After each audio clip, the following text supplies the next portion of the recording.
How to change app icons on iPhone. Let's get started. First things first, you need to pick the icon you want to use. You can search for it in Safari or any other browser. For example, I'm looking for the old Instagram icon. But you can literally search for any app icon you want.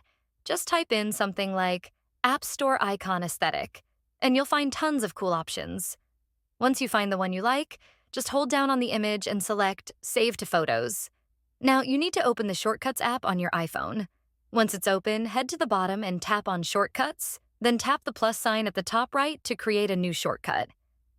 Next, you'll want to click on Add Action, then tap on the search bar and type in Open App.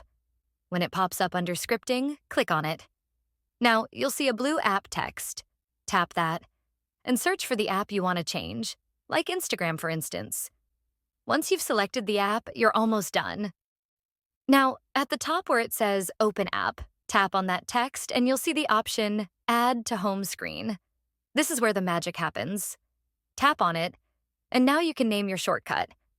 Let's call this one Instagram, since that's the app we're working with today. Now, right next to the name, you'll see the default icon. Tap on it and select Choose Photo. From there, you can pick the photo or icon you just saved from Safari. Adjust it to fit the way you want, and then press Choose. Now that the icon is set, tap Add at the top right. And voila! Your new custom Instagram icon is now added to your home screen. When you tap it, it'll open Instagram just like the original app. Only now it's personalized to your taste. That's it. You've now got a totally customized app icon on your iPhone. If you found this video helpful, don't forget to hit the like button and subscribe. Thanks for watching.